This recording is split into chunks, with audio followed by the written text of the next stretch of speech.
let's talk about the possibility of guerrilla war. Now, obviously, the war in Ukraine has not been fought mainly in the guerrilla context. Most of the footage that you see of the war in Ukraine has been of, trench assaults and columns driving into Kiev at the start of the war, getting ambushed by the Ukrainian armed forces. And I mean, that's a kind of like guerrilla war, but it's not. They were still fighting a large-scale traditional war, fighting the Russians how NATO would prescribe them to fight the Russians given the circumstances. But not a guerrilla war in the sense of, say, the Mujahideen, or in the sense of, say, the IRA, where they didn't have tanks, they didn't have planes, they didn't have a traditional armed force, so they ultimately had to, when fighting a much larger opponent, engage in guerrilla tactics. Blending into the environment, hiding spaces for their guns. Now, that's not to say that this hasn't happened during this war at all. In fact, some of the best stories I get told by some of the locals in Kiev, some of my friends over there, is how they know people who, in the years preceding the war, hid guns and bombs and all sorts of stuff in the forests around Kiev in case of a scenario like this, and how many of them actually forgot where those were when everything started off, but most of them remembered, and they went and they got those. And it wasn't just around Kiev, it was in other locations across the country. And how in occupied territory there have been assassinations of collaborators and assassinations of occupation officials, and there have been car bombings and all sorts of different guerrilla tactics that have been going on.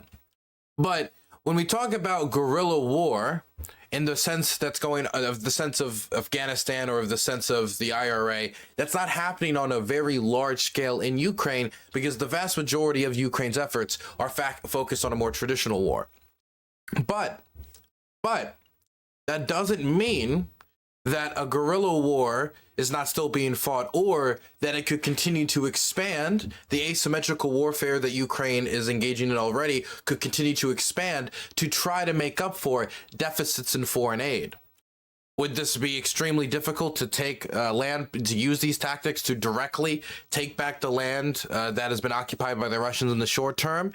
Yes, it would be extremely difficult if the reduction of aid, if there was a reduction in aid and they engage in these tactics to try to retake land, taking these tactics in the short term.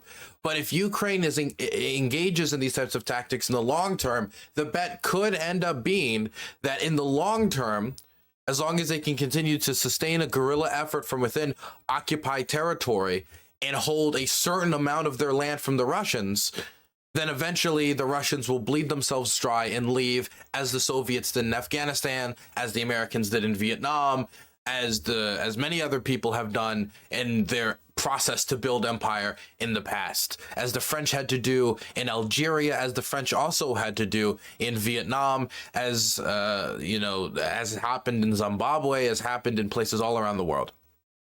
So that could be the idea. Now, obviously, there's a lot of negatives when it comes to this idea. First off, there's a decent chance that they're going to try their best to shorten the front line.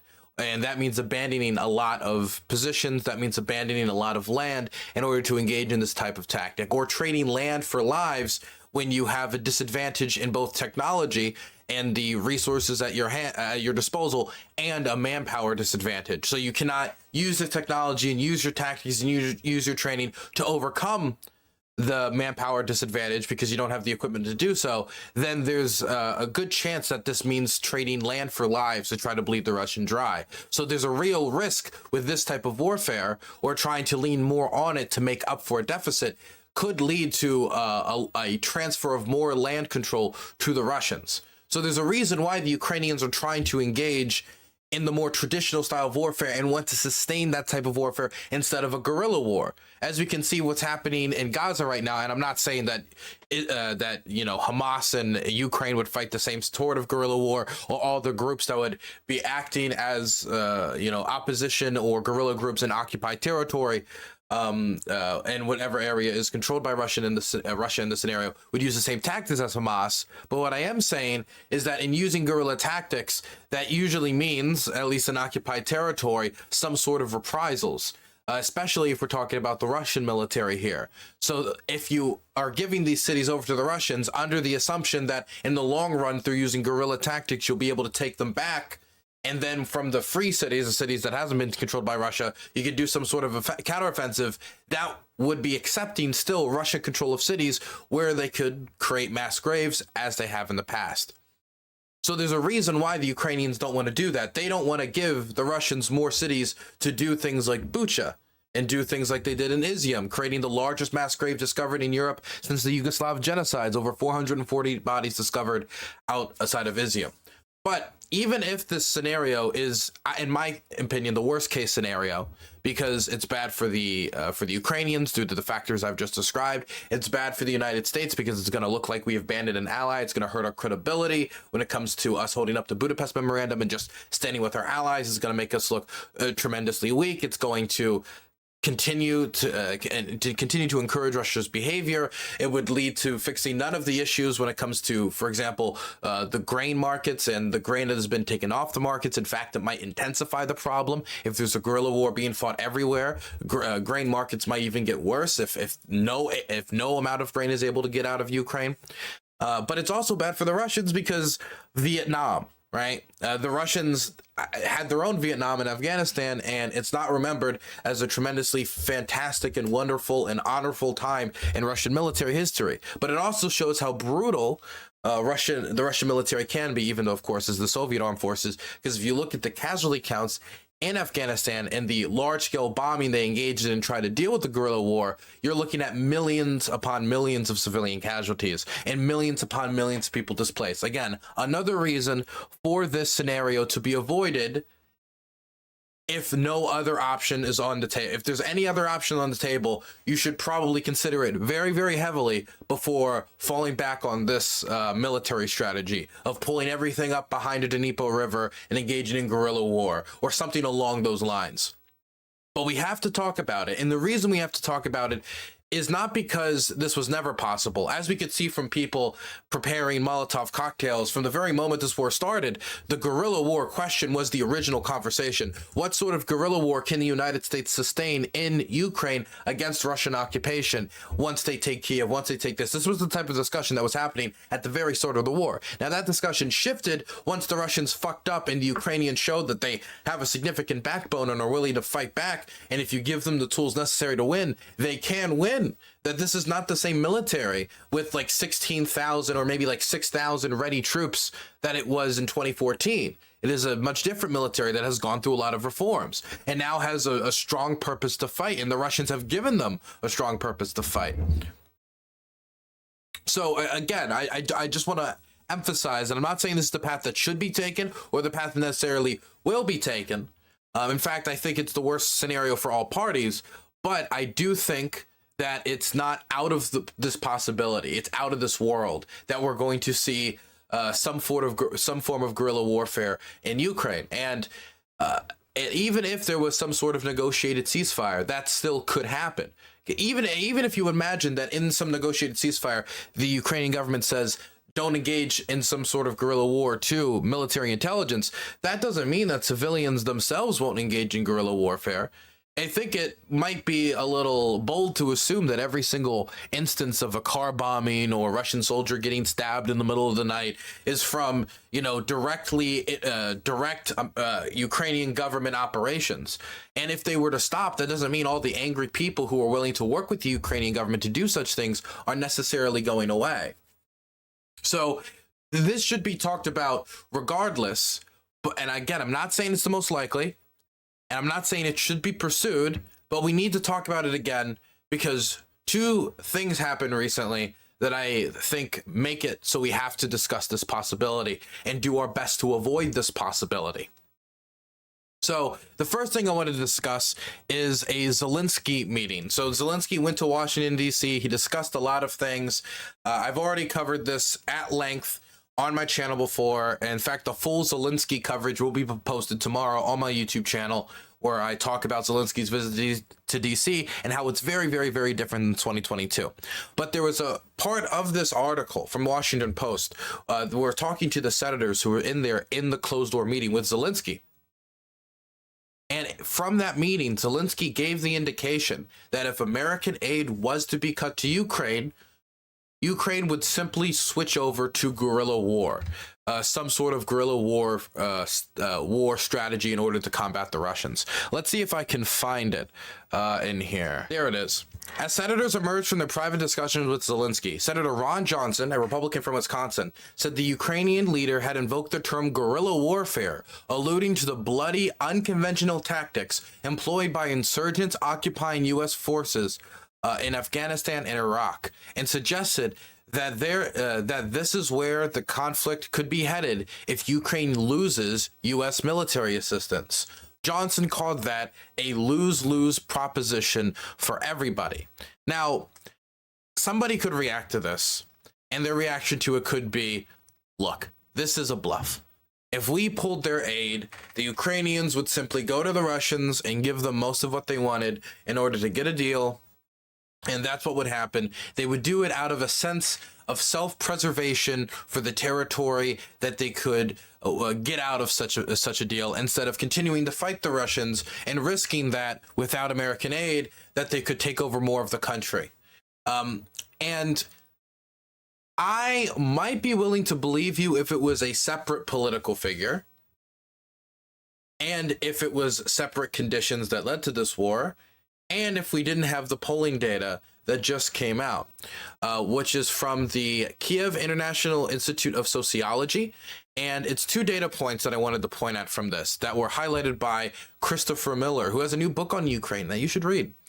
An absolute majority of Ukrainians, 87%, believe that if the West was to properly help Ukraine with weapons, finances, and sanctions, then Ukraine will be able to defeat Russia. This is an interesting data point, and I think it also shows that the Ukrainians do think that if they were given more of the tools that they have been given to achieve the victories they have already, then they could achieve more victories, right? I'm not saying that every single Ukrainian has the best knowledge of how exactly the circumstances of the war would play out, but I am saying that they are on the ground. But this is the data point that I'm trying to reference. This is just a data point I wanted to bring up because I thought it was interesting. Here's the data point that I think is interesting when it comes to guerrilla war.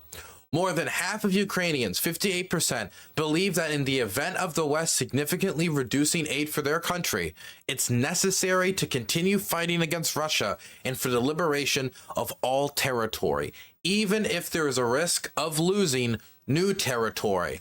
And when I say it's 58%, that doesn't mean it's 58 to 42% against. It's 58 to 32% against, with 10% in the middle saying, like, I don't know.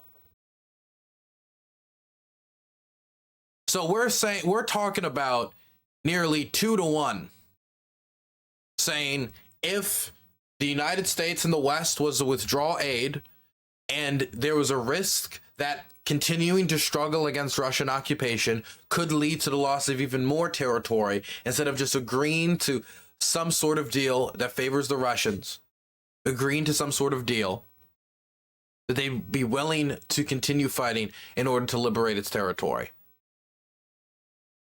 Now, I want to also emphasize that when it comes to some of the veterans, the best soldiers in the Ukrainian armed forces who have been fighting for like 8 years now, 8 years of experience, from the little war in 2022 in the Donbass all the way through 2014 to 2022, all the way towards the last 2 years of fighting, those guys are 100%, or at least a decent chunk of them.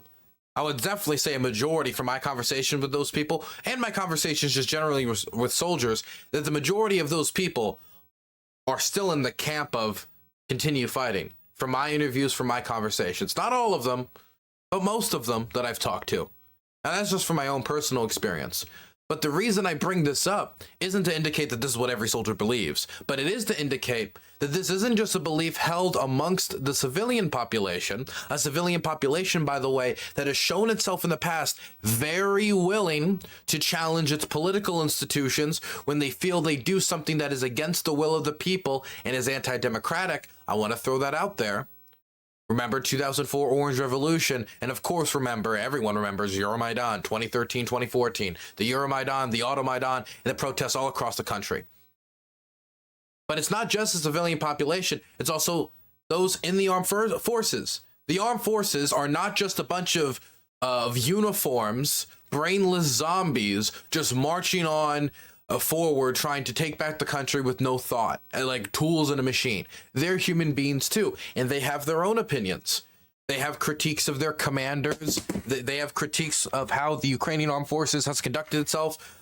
For example, the commander of the Ukrainian ground forces, Syrskyi, is somebody who's gotten a lot of critique from Ukrainian soldiers and from certain Ukrainians in private conversations with me and with private conversations with other journalists. And that just shows that they're not just all machines, they're people. I know that's a crazy thing for me to break to you guys, but my point is that if a lot of those people are in that camp too, is there any concern that if Zelensky was to significantly, and this is something on Zelensky's mind, if he was to significantly deviate from what the wishes of the people are, that might not only mean his political death, which is of course going to be a concern to any politician, is one of the same reasons I think Putin has grinded this on, but could also be a national security risk. Because what if they hear of some deal that's made that's like evacuate Kramatorsk, take all this, we're giving up Kramatorsk to the Russians, everyone pull out, and the command there just says no. That is something to think about. And I'm not saying that would happen, but I am saying that is 100% a consideration of Zelensky, and I'm saying it 100% is not impossible. Definitely, if the wishes of the Ukrainian population even somewhat resemble this, which are probably going to even be more in favor of this in the Ukrainian armed forces. Just throwing that out there. And so with Zelensky putting that into his mind and thinking about that, thinking, well, if there was even more instability caused by making such a deal, that's something that could be exploited by the Russians. I don't want to have my own political death as well. And the majority of my people want me to continue struggling. And if he thinks that there's still a path to victory and the West stops aid, it's going to be very hard for him to turn to his people and say, give up. It seems like he personally doesn't want to. It seems like the vast majority of the Ukrainian people want to, even if the odds were even more stacked against them. So I just want to put this out there because there is a real possibility. I'm not saying it's certain, and I'm not saying it's impossible that Zelensky wasn't bluffing to any degree, but I think it's a real possibility that needs to be discussed that we stop aid, the EU stops aid, and the Ukrainians just keep fighting. Or we stop aid, and some EU countries don't stop aid, and the Ukrainians keep fighting. And that all these people like Vivek Ramaswamy and Donald Trump who say they have magical peace deal plans are going to come in and fix everything. If they come in, don't fix anything, and then stop all the aid, or the Republicans don't stop their games in Congress, that isn't necessarily going to end the war by just bringing the Ukrainians or forcing them to come to the negotiating table. Because there's a lot of talk in the Western press about the political considerations that Vladimir Putin has to consider before he can sign any peace deal, and that's why they can't give up the territory they've taken. But what about the political considerations of the person living in a democracy where people can vote and where the mayor of the country is already coming out and critiquing Zelensky? And he knows that if he was to give up that land, it could be political death for him. All I'm saying is that for both Zelensky's personal political reasons, when it comes to the opinions of the vast majority of the population of Ukraine, almost certainly the vast majority of the people in the Ukrainian armed forces, there is a real chance that us not sending aid doesn't lead to Ukraine just, giving up and putting down their rifles and saying, okay, we yield, we'll give up more territory. It could just lead to the war becoming more asymmetric, and we're just going to have more stories of Ukraine producing tons and tons of cheap drones, trying to, strike the Russian electrical grid from a distance, funneling weapons and IEDs and all sorts of stuff to people in occupied territory, striking the logistics for the Russians, engaging in informational warfare campaigns, and if that is what happens, it's going to be a disaster for the country. It's going to be a disaster for everyone involved. And so if the war is being fought and the Russians are not yielding, it is best to fight the war in a traditional sense, in the way that people have been preparing for years to fight the Russians, that will help preserve the lives of those in cities like Kiev so they're bombed less, and that the bombs that are dropped are intercepted more, and that the Russians are held back further so they can't just bombard cities like Kiev endlessly, killing civilians like they're currently doing in Kherson because they're in range of it. There's a reason why the Ukrainians would prefer to fight this war in a more traditional sense, even if it means that the Russians don't have to occupy more land because they're not occupying land in Western Kiev, or that the Ukrainians could fight them more asymmetrical way. The reason why is because they want to protect their industry so they can produce weapons, and they want to protect their people. Because if the Russians take more cities, there's nothing stopping them from doing what they did in Bucha again.